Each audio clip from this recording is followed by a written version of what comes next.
Today's topic is focused on keeping up to speed with your growing smart home by introducing consistent naming conventions. Yes, when you have 5, 10, 20 things to manage, it's not a big of an issue. But as soon as you are past 50, you will be struggling. This is especially true with Home Assistant, where you create automations, scenes, scripts, helpers, and other incremental entity types to help manage your home. Whilst we will focus on Home Assistant, similar logic will apply to Apple Homekit or any other smart home ecosystem. There are 3 options that you can employ in organizing the naming convention for a smart home: by room zone, by device type, or by function.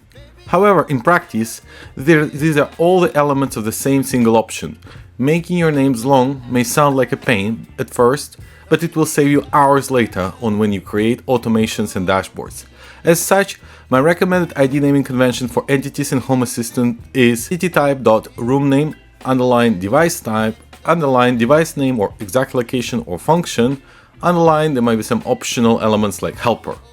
For example, for light entities in my house, this looks as follows: light.king_bulb_ceiling or light.queen_bulb_ceiling. And for the situations where I convert a switch into a light entity, you simply turn switch into the light and add helper at the end. Make sure you keep this consistency in the names too. By adding the exact location of the sensor into the ID, you remove the guesswork later on, since you may have more than a single light source in a given room. With this, completing a dashboard becomes a breeze, especially if you're comfortable with YAML. For example, you have a light in each of your bedrooms. All you need to do is copy-paste the initial ID for one of them and then change a single part of the ID, the room name. This will speed up the completion. Or let's take another example. Let's look at temperature and humidity sensor. As you know from my previous videos, I'm using car sensors, and those provide 4 to 6 attributes into the Home Assistant depending on the way you've added them, whether it's through ZHA or HomeKit device. It can be temperature, humidity, atmospheric pressure, battery level, LQ and identify. So for each of them, I've adopted the following logic, where essentially all the sensor names are the same, with the only difference the last letter in the naming: T for temperature, H for humidity, P for pressure, B for battery, I for identify, and LQI for the LQI value. All of my temperature and humidity sensors follow this logic, so completing the dashboard becomes a breeze. Finally, let's look at smart outlet versus smart plug. Those will appear as switches in your Home Assistant, though there is a world of difference between them. You may move your smart plug to a different location, something that's not really possible with a smart outlet. As such, device type is critical here. These two entities look almost the same, yet perform vastly different functions.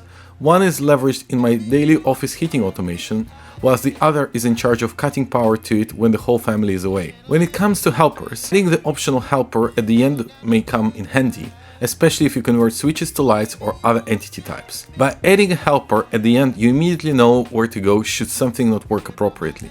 For example, you may eventually forget that Office Light 1 is actually a lamp connected to the smart outlet, and then spend unnecessary time trying to understand where is the brightness control. By adding a helper, it makes it obvious and drives you towards the helper section of Home Assistant to realize why it doesn't and will never work. Automations have long been the most challenging area, since there was no real way to organize them in Home Assistant. With the latest update bringing assign category functionality, naming becomes less of an issue, though I'd still recommend to keep a degree of consistency here. This is especially true for automation that is not room-bound but operating across the entire home or requiring specific device like a smartwatch to activate them.